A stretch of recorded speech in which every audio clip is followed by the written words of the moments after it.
কুরবানির ঈদ রবের পক্ষ হতে দক্ষিণা উৎসর্গ করারে যে এক অপরূপ নমুনা। আলহামদুলিল্লাহি রাব্বিল আলামিন ওয়াসসালাতু ওয়াসসালামু আলা সাইয়্যিদিল মুরসালিন আম্মা বা'দ ফাআউযু বিল্লাহি মিনাশ শাইতানির রাজীম বিসমিল্লাহির রহমানির রহিম। আসসালাতু ওয়াসসালামু আলাইকা ইয়া রাসূলুল্লাহ ওয়া আলা আলিকা ওয়া সাহাবিকা ইয়া হাবিবাল্লাহ। আসসালাতু ওয়াসসালামু আলাইকা ইয়া নবিয়াল্লাহ ওয়া আলা আলিকা ওয়া সাহাবিকা ইয়া নূরাল্লাহ।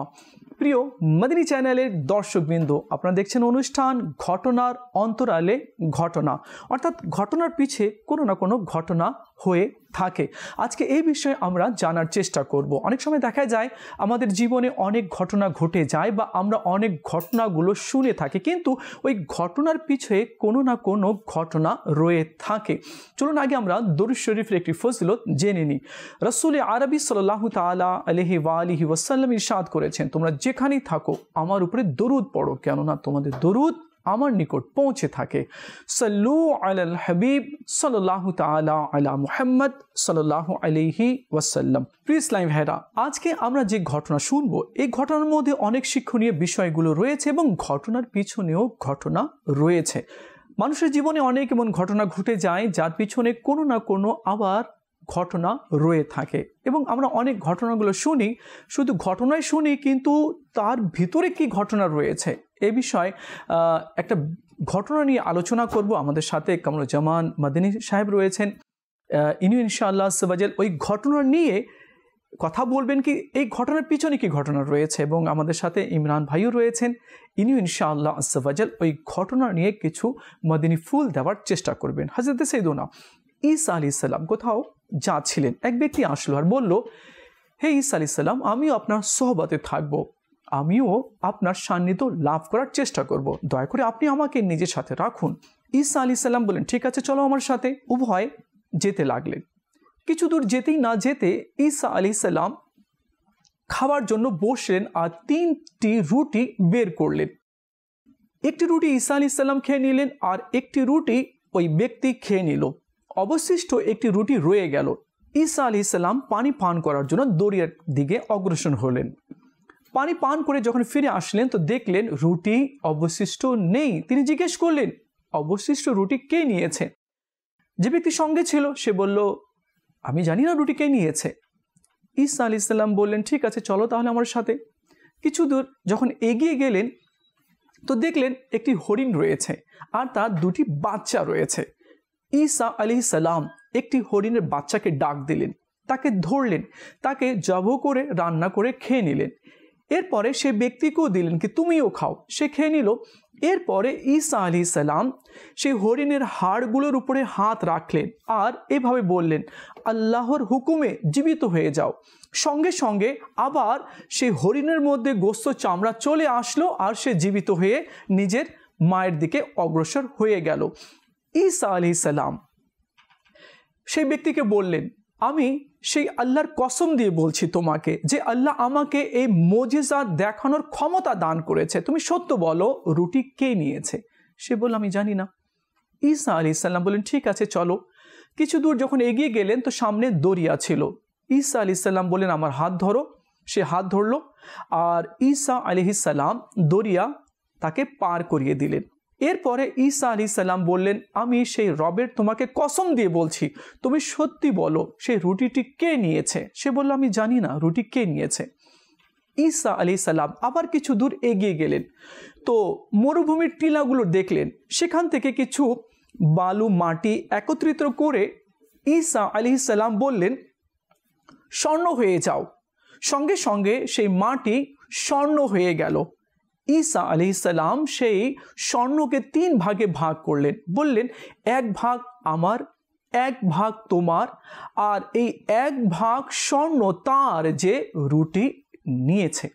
সে ব্যক্তি বলল, হুজুর, রুটি তো আমি নিয়েছি, আমাকে দিয়ে দেন। তার অন্তরে লোভ ছিল। সে ঈসা আলাইহিস সালামের সান্নিধ্য লাভ করার জন্য আসেনি, বরং ঈসা আলাইহিস সালাম যদি কোনো মুজিজা দেখায় বা কিছু এমন কিছু পাওয়া যায় তো সে সেখান থেকে নেবে, অর্থাৎ সে লোভী ছিল। ঈসা আলাইহিস সালাম বলেন, ঠিক আছে, এই সব স্বর্ণগুলো তুমি নিয়ে নাও, আমাকে একা থাকতে দাও, আমি একা চলে যাই। ঈসা আলাইহিস সালাম তাকে সবগুলো স্বর্ণ দিয়ে চলে গেলেন। যখন ঈসা আলাইহিস সালাম অনেক দূর চলে গেলেন, এমন সময় দুই ব্যক্তি চলে আসলো। তার কাছে প্রচুর পরিমাণে স্বর্ণ দেখে তারা পরামর্শ করলো কি এই ব্যক্তিকে আমরা মেরে ফেলি, তাহলে আমরা সব স্বর্ণগুলো নিতে পারবো। তো যখন দুইজন অগ্রসর হচ্ছিল তাকে হত্যা করার জন্য, সে বলল, দেখো এতগুলো স্বর্ণ রয়েছে, আমাকে মেরে তোমরা কি করবে, চলো এগুলো আমরা বন্টন করে নিই। সে বলল, তাই তো, ঠিকই, তোমাকে মেরে তো কোনো লাভ নেই, যখন তুমি স্বেচ্ছায় দিয়ে দিচ্ছ তো আমরা এগুলো বন্টন করে নিই।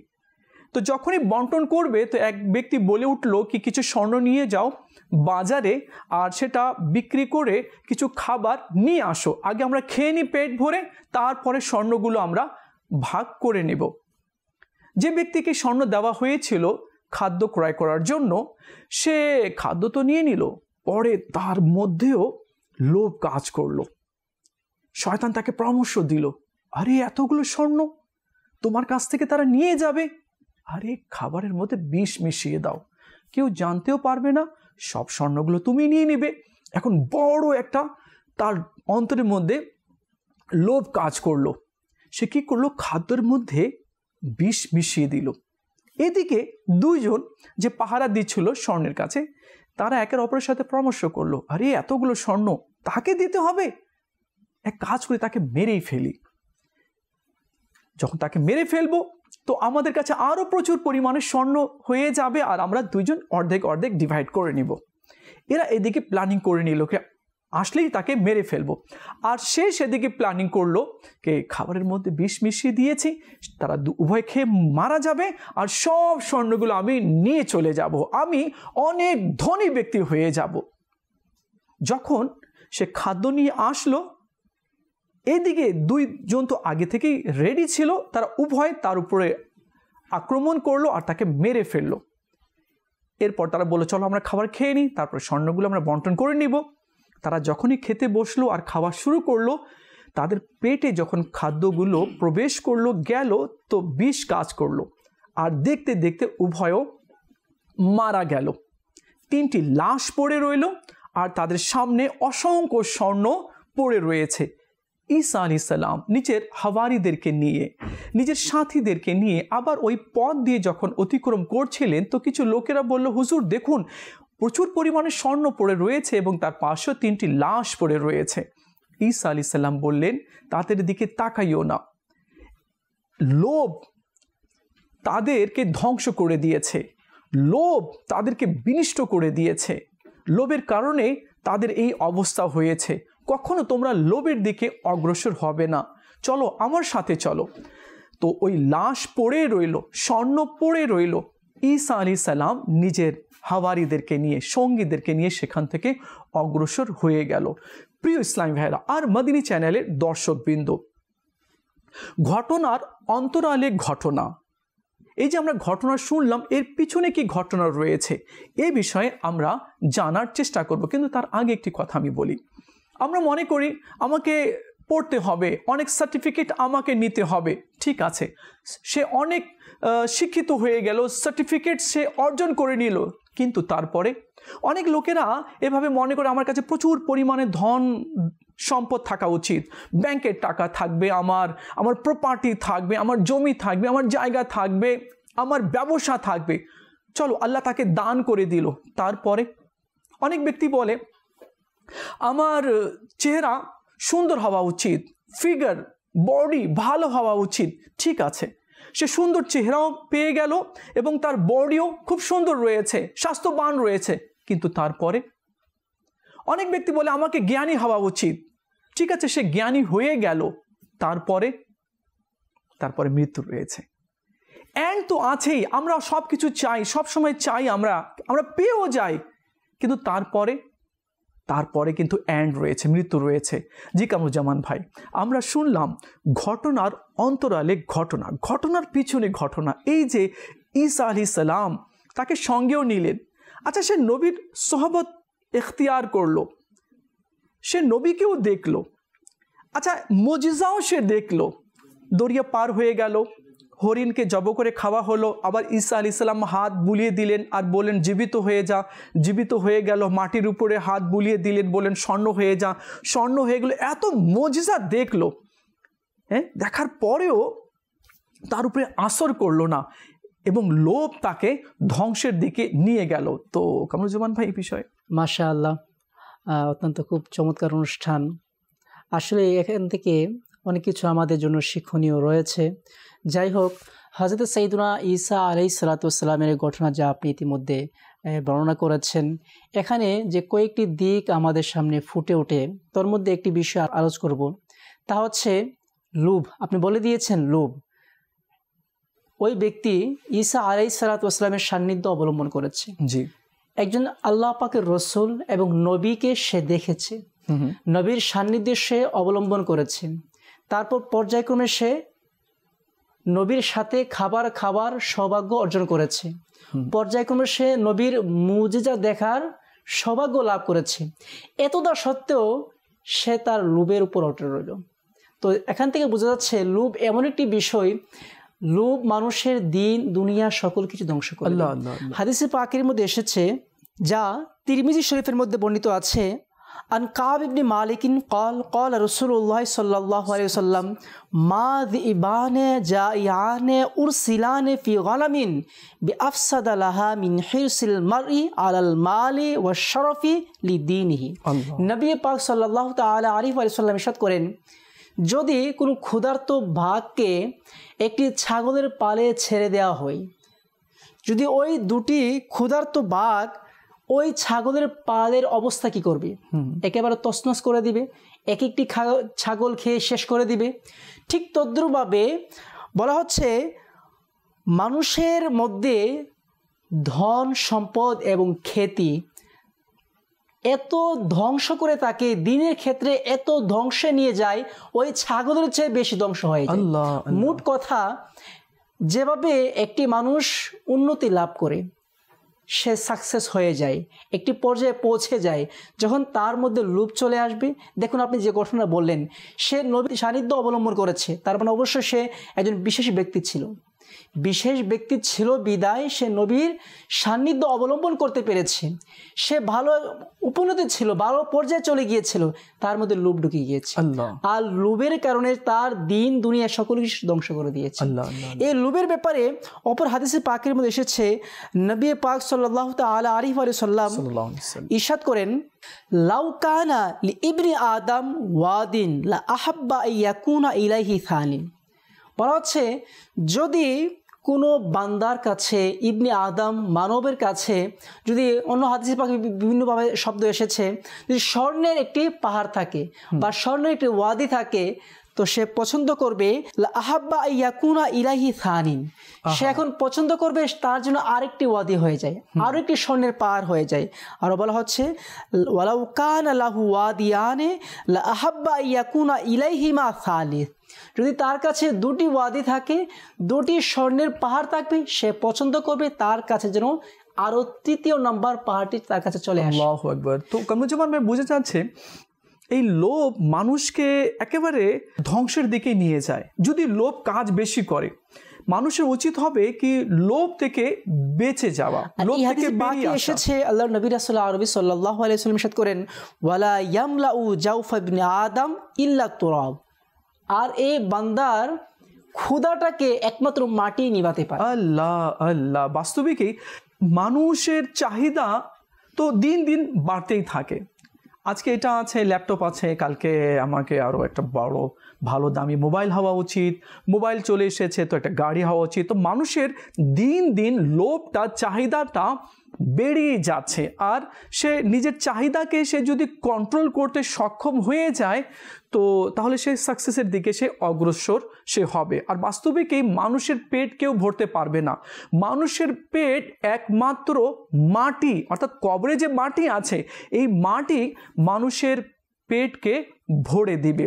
আল্লাহ তাআলা আমাদের সবাইকে বোঝার তৌফিক দান করুক। এখন দেখা যায় কি, এক ব্যক্তি কাছে খুব দামি গাড়ি আছে, এখন আমার কাছে নিয়ে আমি লোভ করছি, বা কেউ আমার সাথে যাচ্ছে। অনেক সময় দেখা যায়, ঘটনা শোনা যায় কি এক ব্যক্তি যাচ্ছিল, তার হাতে দামি মোবাইল দেখলো, তার থেকে কি করলো, হ্যাঁ, কেড়ে নিল, বা তাকে প্রহার করলো। বা অনেক সময় দেখা যায় কি একটা ল্যাপটপের জন্য বা একটা মোবাইলের জন্য কি করে, মেরে ফেলে সেটা নিয়ে নেয়। তো দেখুন, এই যে মেরে ফেললো, হ্যাঁ, বা তাকে প্রহার করলো, তো একটা জান, যে জান আল্লাহ রাব্বুল আলামিন মানুষকে দান করেছে, কারো প্রাণ নিয়ে নেওয়া, মার্ডার করা, এটা বড় গুনাহ রয়েছে, অনেক বড় গুনাহ রয়েছে।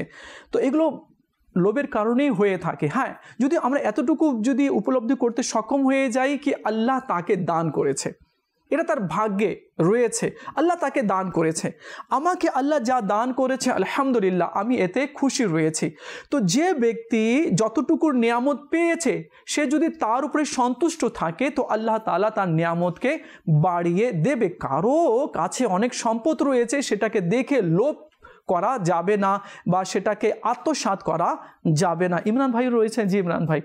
আসলে লোভের ক্ষতিকর দিক সম্পর্কে আপনি এবং কামরুজ্জামান ভাই খুবই চমৎকার আলোচনা করেছেন। আল্লাহ পাক রব্বুল আলামিনও লোভের অসংখ্য ক্ষতি কোরআনে পাকে বর্ণনা করেছেন। আল্লাহ পাক নিজের মহত্বের শপথ করে বলেছেন যে আল্লাহ পাক যে জান্নাত রেখেছেন নেককারদের জন্য, সে জান্নাতে লোভী ব্যক্তি প্রবেশই করবে না। আল্লাহু আকবার। আচ্ছা, এটা তো আখিরাতের বিষয়। জি, দুনিয়াবী ক্ষেত্রে যদি আমরা দেখি লোভ কতটুকু মারাত্মক এবং ক্ষতির কাজ করে, কোরআনে পাক এবং হাদিসে পাকে অসংখ্য এমন ঘটনা বর্ণিত রয়েছে, বনি ইসরাইলের ঘটনা বা অন্যান্য আম্বিয়া কেরাম আলাইহিস সালাতু ওয়াস সালামের উম্মতের ঘটনা, এবং আমাদের নবী সাল্লাল্লাহু আলাইহি সাল্লামের যুগেরও অনেক লোভের ঘটনা, যারা লোভী ব্যক্তি ছিল তাদের ধ্বংসের অনেক ঘটনা বর্ণিত রয়েছে। লোভের কারণে মানুষ কেমন ধ্বংস হয়, মাদানী চ্যানেলে অনেকবার এই ঘটনা বর্ণিত রয়েছে। মুসা আলাইহিস সালামের জামানায় বালাম বিন বাউরা, যে মুস্তাজাবুদ দাওয়াত ছিল, যার দোয়া কবুল হতো, সেও ধ্বংস হয়েছে লোভের কারণে। যখন বনি ইসরাইলরা মুসা আলাইহিস সালামের বিরুদ্ধে বদদোয়া করার জন্য তাকে সম্পদের লোভ দেখালো, সে একজন আম্বিয়ার বিরুদ্ধে বদদোয়া করতে দ্বিধাবোধ করলো না। আচ্ছা, যদি আমরা দেখি বনি ইসরাইলের আরেকটি ঘটনা, কোরআনে পাকে এটা বর্ণিত রয়েছে যে বনি ইসরাইলের ব্যক্তিদের উপরে শনিবার মাস শিকার করা হারাম করে দিয়েছে। তাদের মধ্যে লোভ কাজ করেছে, তারা সেটাকে ঘুরিয়ে সেটাকে স্বীকার করেছে, আর আল্লাহ তাআলা তাদের চেহারাকে বিকৃত করে বানর বানিয়ে দিয়েছে। তো এটাও হয়েছে লোভের কারণে। লোভের এত মারাত্মক ক্ষতির দিক রয়েছে, কিন্তু তারপরেও আমাদের সমাজের মধ্যে মানুষ লোভ করে। দেখবেন দুই বন্ধু, এখন যদি কারো কাছে টাকা না থাকে, এখন গরিব ব্যক্তি, তার অন্তরে লোভ এসেছে, সে বন্ধুত্ব কার সাথে করে? বড়লোকের সাথে। যে আমার বন্ধু যদি বড়লোক হয়, সে যদি ধন্যাঢ্য হয়, তার থেকে আমি কিছু পাবো। বন্ধুত্বের সম্পর্কটাও হয়ে গিয়েছে এখন লোভের কারণে। অনেক সময় সন্তানকে যখন আমরা বিয়ে দিই, পরিবারে বিয়ে হয়, এখন বাবা মাকে চিন্তা করে আমার ছেলেকে কোথায় বিয়ে দেবো, ধন্যাঢ্য পরিবারে দিতে হবে, তাহলে তার শ্বশুর বাড়ি থেকে আমি কিছু পাবো, আমার প্রয়োজনীয় চাহিদা তার থেকে মিলবে। তো প্রত্যেকটা ক্ষেত্রে এখন আমরা লোভের যে বিষয়টাকে আমরা এগিয়ে দিচ্ছি, যে সম্পর্ক করতে হবে সেখানেও লোভ কাজ করতেছে, বন্ধুত্ব করতে হবে সেখানেও লোভ রয়েছে। প্রত্যেকটি দিকে আমাদের সমাজের মধ্যে লোভটা ছড়িয়ে যাচ্ছে, কিন্তু আমরা বুঝতেছি, যেটা আমার কামরুজ্জামান ভাইও বলল, যেরকমভাবে দুটি নেকড়ে ছাগলের পালকে ধ্বংস করে দিচ্ছে, বান্দার আমলের যে জজবা, আমলের যে স্বাদ, ইবাদতের মিষ্টতা, সেটা লোভকে ধ্বংস করে দিচ্ছে। কারণ আল্লাহ পাকের ভালোবাসা, নেকির প্রতি আগ্রহ যে অন্তরে থাকে, সে অন্তরে তো লোভ থাকতে পারে না। আচ্ছা, যে অন্তরে লোভ থাকতেছে, সে অন্তরে কিভাবে আমি চিন্তা করি যে সেখানে নেকির মিষ্টতা আসবে? আল্লাহ, আপনি চমৎকার কথা বলেছেন ইমরান ভাই, কি লোভী ব্যক্তি জান্নাতে প্রবেশ করবে না। মাদানী চ্যানেলের দর্শকবৃন্দ, এখানে অনেকগুলো দিক নিয়ে আলোচনা হয়ে গেল, ঘটনার পিছনে ঘটনা, আমরা এ থেকে কি উপলব্ধি করতে আমরা পারি? লোভ আমাদেরকে ধ্বংসের দিকে নিয়ে তো যাচ্ছে না, বা আল্লাহ এবং তার রসুল সাল্লাল্লাহু আলাইহি ওয়াসাল্লামের নাফরমানি তো করাচ্ছে না। এই লোভের কারণে আমার আখিরাত তো ধ্বংস হচ্ছে না, এই লোভের কারণে আমার কবর আযাবের টুকরার মধ্যে থেকে একটি টুকরা তো হয়ে যাবে না? কিয়ামতের দিনে আল্লাহ রাব্বুল আলামিন কহর ও গজব তো আমার উপরে করবে না এই লোভের কারণে? হ্যাঁ, কাউকে আল্লাহ তাআলা সম্পদ দিয়েছে, আমরা এই সম্পদকে অন্যায়ভাবে অসৎ পথে সেটাকে নেওয়ার আমরা চেষ্টা করব না। হ্যাঁ, আলহামদুলিল্লাহ আল্লাহ তাকে দিয়েছে, তো আমরা কি করব? এ মওলা, তুমি তাকে দিয়েছো, এমন নিয়ামত আমাকেও দান করো। তো আমাদেরকে আল্লাহ রাব্বুল আলামিন থেকে চেয়ে নিতে হবে, দোয়া করতে হবে, কিন্তু তার পিছনে লেগে থেকে মালকে আত্মসাৎ করা, এটা কিন্তু ঠিক হবে না। ঈসা আলা নবিয়ানা ওয়া আলাইহিস সালাতুস সালামের যে ঘটনা আমরা শুনলাম, তো এই কাহিনীর পিছে অনেকগুলো কাহিনী রয়েছে। এক তো ঈসা আলাইহিস সালামের সঙ্গে সে ছিল, সঙ্গে থাকার পরেও সে ঈসা আলাইহিস সালামের সান্নিধ্য সেভাবে লাভ করতে পারেনি। এখন কামরুজ্জামান ভাই, এখানে আরেকটি কথা রয়েছে। দেখুন, ওই ব্যক্তি লোভ করেছিল, আরও 2 ব্যক্তি চলে এসেছিল, সেও লোভ করলো, স্বর্ণ তো রয়ে গেল, কিন্তু ওই 3 ব্যক্তি লোভ করার কারণে ধ্বংস হয়ে গেল ওই স্বর্ণের পাশেই। স্বর্ণ সেভাবে পড়ে রইল, আর 3টি লাশও সেভাবে পড়ে রইল। তো যাকে নিয়ে, যে জিনিস নিয়ে আমরা লোভ করছি, তো সেটা তো আমরা আজীবন ভোগ করতে পারবো না। তারপরে কি, লোভ করলাম, পেয়ে গেলাম, তারপরে কি? তারপরে তো মৃত্যু। কিন্তু মৃত্যু হয়ে গেলে সব কিছু শেষ হয়ে যায় না, এখন এর হিসাব তাকে দিতে হবে। কি বলেন? এখানে প্রথমে যে হাদিসে পাক আমি বর্ণনা করেছি, নবী পাক সাল্লাল্লাহু আলাইহি ওয়াসাল্লাম ইরশাদ করেন যে মানুষের ক্ষুধাকে একমাত্র মাটি নিভাতে পারে। তো এই হাদিসে পাক যদি আমরা আরও একটু পর্যালোচনা করি, তো দেখা যাবে লোভ এমন একটি জিনিস যা কখনো বৃদ্ধ হয় না, আল্লাহ, তথা মানুষের অন্তর থেকে যায় না, বৃদ্ধ অবস্থায় সেটা লোভ থাকে। যেমন হাদিসে পাকের মধ্যে এসেছে, আল্লাহ নবী রাসূলুল্লাহ আরবি সাল্লাল্লাহু আলাইহি ওয়াসাল্লাম ইরশাদ করেন, লা ইয়াজালু কলবুল কাবীরি শাবান ফি ইসনাইনি ফি হুব্বিদ দুনিয়া ওয়া তাউলিল আমালি। অর্থাৎ একজন ব্যক্তির মধ্যে দুনিয়ার ভালোবাসা এবং উচ্চ আকাঙ্ক্ষা এটি কখনো যাবে না, অর্থাৎ এটি সর্বদা তার মধ্যে যুবক অবস্থায় থাকবে। আল্লাহ, যেমনই ভাবে একজন মানুষ যুবক অবস্থায় সে চলাফেরা করে, তার চাহাত থাকে, ইচ্ছা থাকে, বাসনা থাকে, কামনা থাকে, ঠিক তদ্রুপভাবে সারা জীবন সে তার এই বাসনা কামনা তার অন্তরে থাকে। আপনি হয়তো ফলো করেছেন, দেখেছেন আপনিও, যে বৃদ্ধ হয়ে গিয়েছে মানুষ, তখনও কিন্তু ঘুষ খাওয়া ছাড়ে না, লোভ করা ছাড়ে না, চাকরি করে, তার অর্থ আছে, তারপর সে লোভ করে। কেন? এটা যৌবনের মতো, যুবকের মতো সারা জীবন তার মধ্যে থাকবে। আর একটা হাদিসে পাকের মধ্যে এসেছে, আল্লাহ নবী রাসূলুল্লাহ আরবি সাল্লাল্লাহু আলাইহি ওয়াসাল্লাম ইরশাদ করেন, ইন্নামা হালাকা মান কানা ক্বাবলাকুম দিনার ওয়া দিরহাম। নবী পাক সাল্লাল্লাহু আলাইহি ওয়াসাল্লাম ইরশাদ করেন, তোমাদের পূর্বে বহু জাতিকে দিনার এবং দিরহাম ধ্বংস করে দিয়েছে। আরও এর সাথে হচ্ছে ওয়াহুমা মুহলিকাকুম, এবং এই দিনার এবং দিরহাম তোমাদেরকে ধ্বংস করবে। এক কথায় দিনার দিরহাম মানে টাকা, স্বর্ণ, রূপা, ধন সম্পদ। বর্তমান সমাজেও ধন সম্পদের কারণে মানুষ ধ্বংস হয়ে যাচ্ছে, এমন অজস্র ঘটনা আজকাল সোশ্যাল মিডিয়াতে পরিলক্ষিত হচ্ছে। লোভ করার কারণে মানুষ ধ্বংস হয়ে যাচ্ছে। এখানে কামরুজ্জামান ভাই, হাসানে বসরি রহমতুল্লাহি তাআলা আলাইহি থেকে বর্ণিত, তিনি বলেন, যখন প্রথম দিনার ও দিরহাম যখন তৈরি করা হলো, তখন শয়তান সেটাকে হাতে নিয়ে চুমু দিল আর বলল যে তোমার সাথে বন্ধুত্ব করলো, সে আমার গোলাম রয়েছে। দেখুন, আমরা লোভ করব, কিন্তু কোন বিষয় নিয়ে লোভ করব? নেকির লোভ করব। আমার জানি না আমল নামায় কতটুকু নেকি রয়েছে, আমাকে আরও নেকি করতে হবে। ইমরান ভাই বেশি নেকি করছে, আচ্ছা তাহাজ্জুদ পড়ছে, আমিও তাহাজ্জুদ পড়বো, আমাকে আরও বেশি কোরআনে পাকের তেলাওয়াত করা উচিত। আখিরাত কিভাবে সৌন্দর্য হবে, আখিরাতকে কিভাবে ভালো করা যায়, এই নিয়ে মানুষকে চিন্তা ভাবনা করা উচিত। আপনারা দেখবেন, আর আপনারা দেখে থাকেন, শুনিও থাকেন, কি যারা লোভ করেছে বা লোভের কারণে কাউকে প্রহার করেছে, মার্ডার করেছে, কিন্তু পরক্ষণে সে কিন্তু ধরা পড়ে যায় এবং তার আখিরাতও নষ্ট হয়ে যায় এবং দুনিয়াও তার নষ্ট হয়ে যায়। আল্লাহ তাআলা আমাদের সবাইকে বোঝার তৌফিক দান করুক। দেখুন, মানুষ যদি নিজের আখিরাত নিয়ে যদি চিন্তা ভাবনা করত, মানুষ যদি নিজের কবর নিয়ে চিন্তা ভাবনা করত, তাহলে সে কখনো কারো মাল দেখে লোভ করতো না। আর শুধু এই ঘটনা নয়, বরং অনেক ঘটনা রয়েছে, যেভাবে ইমরান ভাই বললেন, মুসা আলাইহিস সালামের জামানায় মুস্তাজাবুদ দাওয়াত সে ছিল, সে যা দোয়া করত কবুল হয়ে যেত, কিন্তু এখানেও লোভ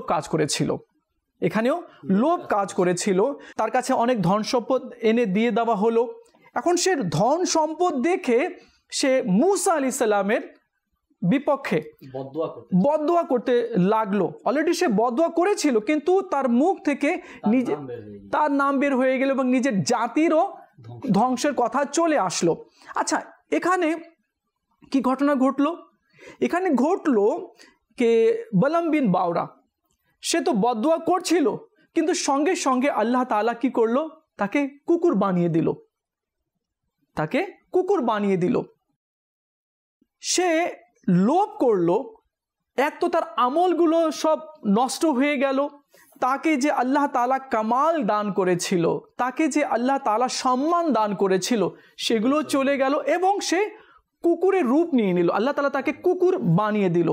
তো এক তো দুনিয়াতেও তো সে লজ্জিত হলো, অপমানিত হলো, এবং আখিরাতেও তার নষ্ট হয়ে গেল। এবং আপনি দাউদ আলাইহিস সালামের উম্মতির ব্যাপারে যে বললেন, আপনি কি শনিবারে মাছ শিকার করা যাবে না, তো নবী বারণ করে দিয়েছেন কি না, তোমরা স্যাটারডে শনিবারে তোমরা মাছ শিকার করবে না। তো তারপরেও তারা একটা বাহানা করে নালি বানিয়ে দিল, হ্যাঁ, শনিবারে বেশি মাছ দেখা যেত।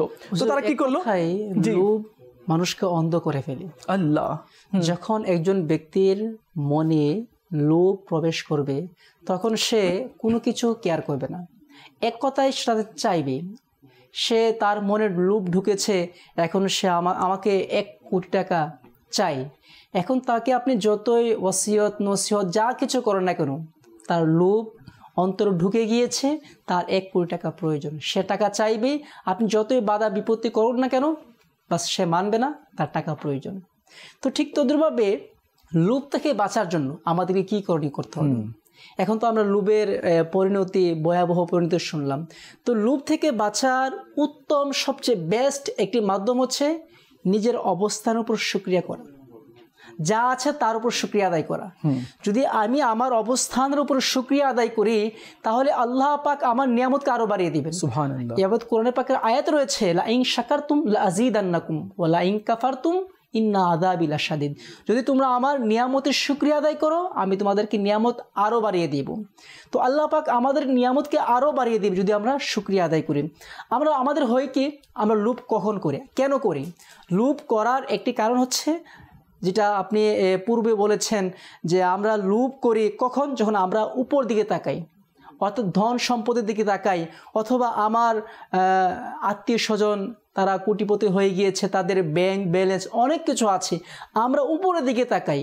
উপরের দিকে তাকানোর ফলে কি হয়, তার যে আর্থিক চাহিদা তার মনের মধ্যে ঢুকে যায়, আর এই আর্থিক চাহিদা পূরণ করার জন্য সে মাআযাল্লাহ নাজায়েজ পন্থা সে অবলম্বন করতে বাধ্য হয়ে যায়।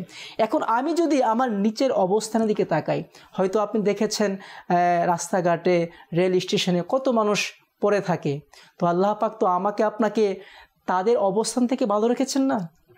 আমি যদি তাদের দিকে তাকাই, আল্লাহ পাক আমাকে আপনাকে অনেক ভালো অবস্থা রেখেছেন। আগে তো আমি এই শুকরিয়া আদায় করি, পরে লোভ করব। লোভ তো পরের সাবজেক্ট, আর্থিক চাহিদা আরও চাওয়া পরের সাবজেক্ট। আমি তো আগে এটা শুকরিয়া আদায় করি। যদি আমি এটা শুকরিয়া আদায় করি, আমার থেকে লোভ যে বিষয়টি, এটা অটোমেটিক দূর হয়ে যাবে। মাশাআল্লাহ, চমৎকার কথা বলেছেন। আল্লাহ তাআলা আমাদের সবাইকে বোঝার তৌফিক দান করুক, আর লোভ থেকে আমাদেরকে বাঁচার তৌফিক দান করুক। প্রিয় ইসলামী ভাইয়ের মাদানী চ্যানেলের দর্শকবৃন্দ, আপনারা দেখছেন অনুষ্ঠান ঘটনার অন্তরালে ঘটনা। আর আমরা ঈসা আলাইহিস সালামের একটা ঘটনা শুনেছি এবং সেখান থেকে কিছু মাদিনী ফুল নেওয়ার আমরা চেষ্টা করেছি। বাস্তবে কি একদিন মরতে হবে, চলে যেতে হবে, এবং প্রত্যেকটি নিঃশ্বাসের হিসাব আমাদেরকে আল্লাহ তাআলার দরবারে দাঁড়িয়ে দিতে হবে। যদি আমরা এই দুনিয়াতে নেক আমল করতে যদি সক্ষম হয়ে যাই, তাহলে তো আলহামদুলিল্লাহ কিয়ামতের দিন আমরা পুরস্কার পাবো। আর যদি এখানে থেকে যদি আমরা আল্লাহকে সন্তুষ্ট করতে যদি না পারি এবং আল্লাহ তাআলার নাফরমানি দিকে যদি আমরা লেগে যাই, লোভ করি, মানুষের মাল আত্মসাৎ করি, তাহলে দুনিয়া তো ধ্বংস হবে আর আখিরাতেও ধ্বংস হবে। আল্লাহ তাআলা আমাদের সবাইকে বোঝার তৌফিক দান করুক। দেখা হবে আগামী পর্বে, আরেকটি বিষয় নিয়ে আলোচনা করব। ততক্ষণ ভালো থাকবেন, মাদিনী চ্যানেলের সঙ্গেই থাকবেন। সাল্লু আলাল হাবিব সাল্লাল্লাহু তাআলা আলা মুহাম্মদ সাল্লাল্লাহু আলাইহি ওয়াসাল্লাম। কুরবানির ঈদ রবের পক্ষ হতে দক্ষিণা উৎসর্গ করারে যে